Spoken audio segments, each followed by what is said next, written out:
Guys did a heck of a job, but they do a heck of a job for every practice since I've been here. So that's not like something new. Very excited about how hard they work.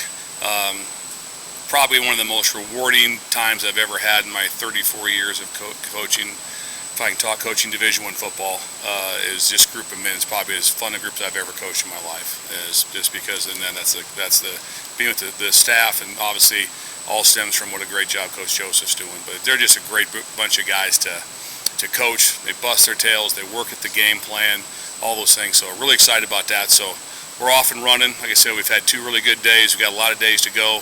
We got to get ourselves woke up fast, be able to play Saturday morning, but we'll be able to do that. So fire away. How similar is what Minnesota does with what Illinois did?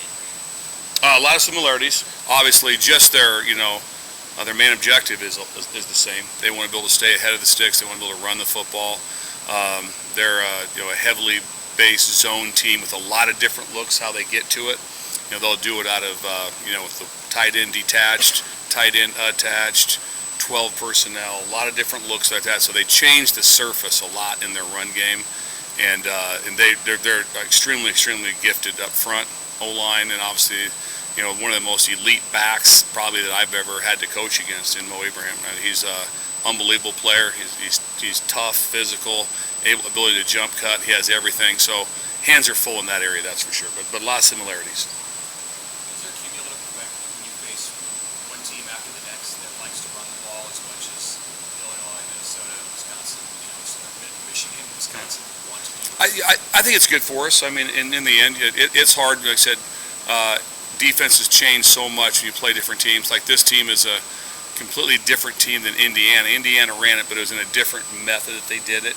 And Rutgers was completely different with how that they did it. So there is some similarities there. So it does help with that. If sometimes you're facing a team that's a Mike Leach type team, and then all of a sudden you're playing this team.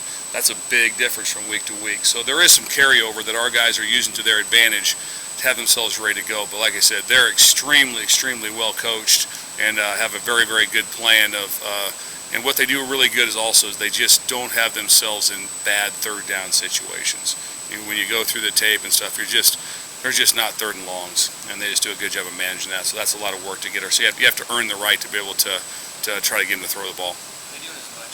Last year when they had so much experience in front, they did a lot of those jumbo packages where you'd see 6 or 7 offensive linemen. Minnesota, is that still? It's still in their package like that. We use the word T. We'll say 13T. Something like that means extra tackle in the game. So they do that, not quite as much as what they have in the past, but they have that ability to do that. They've also in the past had the ability to do a lot of wildcat. They haven't done as much of that this year, but we're sure preparing for that because they have that in their DNA, that's for sure. Is there a carryover with the situation at quarterback with the defense? Like, is it more pressure to elevate their level of play to help make up for what's going on the offensive side? No, not at all. I mean, those guys, we got great offensive coaches and really good players over there, great players over there. So that's the least of our concerns as far as that, hey, we need to do something special because there was an injury during the game. We have to just be able to do our part, do our part, our 1/3 that we have to be able to get done. So there's no conversations about that whatsoever. It's just do your job and get ourselves off the field. We got ourselves off the field a lot on Saturday, but could have been better, obviously, to be able to give our offense more chances right there. And we forced 1 turnover, and that's just not good enough football. We have to be able to do a lot better job with that. In what way has Ernest come along these last few weeks? Well, there's 2 things that come out in that game with Ernest Hausman, is that there was never a time after the game that you said, like, well, the issue was Nick Heinrichs was out. That means Ernest played very well. And so especially for a true freshman. But he didn't walk off the field at any time being that was our nemesis. That wasn't the case. So it starts with a couple things. One, the young man and how he's prepared himself and how different he is. And I think his first start was against Oklahoma. A lot of things were going on, a lot of stuff. True freshman, that's a lot different than than playing North Star and playing Oklahoma. That's a different game.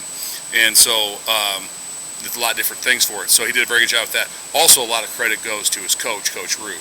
To get a true freshman ready to go and play in that type of game, which your main adjustment was your chin strap, type of thing.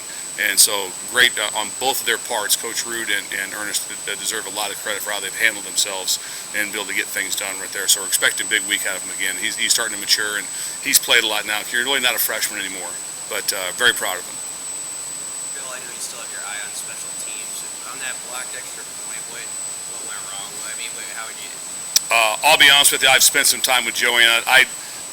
I don't delve on that a lot. I really don't. I don't delve on that a lot. I sit in with Coach Connors and those guys. I know this is what I do know is that I can feel confident about is that we have a protection meeting every Friday morning at 8 o'clock to cover everything very closely. And so with that phase right there, it was just basically a technique error that's got to be able to be corrected. We feel our kicker is kicking very well right now. Timmy's kicking the ball very well. And so we want to be able to get him protected and give him a shot for us right there. So something we'll keep working on very hard. What do you see from Tanner Morgan, 6-year senior quarterback from Minnesota? I think he came in with like Glenn Mason's first recruiting class, is what it seems like. And he's been there forever. Really, really talented young man. The thing that stands out the most probably is how tough he is. I've seen him take some shots and do the 6 year of football. That's hard. If I'm correct, I don't know if it's for sure, but I think he's played in 5 games against Nebraska, right? This will be his 5th game against Nebraska. So, but everything that I've seen from him, like I said, my first time obviously being on defense here and coordinating here, is just very, very mature. Nothing rattles him. He understands very well how his offensive line operates and how good his running back is. So that helps him. I think it helps him a lot anytime you have such a talented tight end also with Spanford. I mean, he's as good a tight end as we've seen all year. His size and how he can block and catch. So he's got some pieces that I think really helps Tanner Morgan out because he has those pieces around him and a good offensive line and a run game. But he's able to make all the throws. He can do all the things. He's very mature. So they also will do a lot of lookovers or check with me's, and he always has. They're always in the right play. You just don't see him be like, oh man, we screwed that one up. He doesn't screw it up. So we got to build to outplay him in that. We will not build to you're not going to out scheme him or trick him. So he's very gifted in that area, and look forward to playing for him. It's just fun to play against good players. Did Buford have one of his better games Saturday, and where's he at now compared to when he started this season as a first year starter back there at safety? I think Buford had a very good game for us. And I also feel that the one thing where there's been a major improvement along with Buford has been farmer tackling. He had one missed tackle, which would have been like probably 10% people in the country could have made the tackle on that particular one. But he is really throwing his face in there and Buford does it all the time too. So those guys are also in the run fits. Buford has to cover a little bit more than the rest of them do, but they're 2 mature safeties that are handling things very well. Right now, we haven't really been substituting them very much. Their communication is really, really good. They talk the game all the time with what's going on. They're in here extra all the time, so that's really impressive. I'm just so lucky to have a chance to coach both of them. So I'm excited about them with where they're going, and they'll basically be out there every snap again that they can be out there on Saturday. And also with Buford is that he's very healthy right now. I tell you, we got banged up against Purdue, tried to out-tough it, but he's doing really well for us in that spot. So very happy with those guys. Always room for improvement. We're always striving on some things, but I know this: they're putting the work in. So when you're putting the work in like they're putting the work in, it makes me proud to be around them. All right, thanks, guys.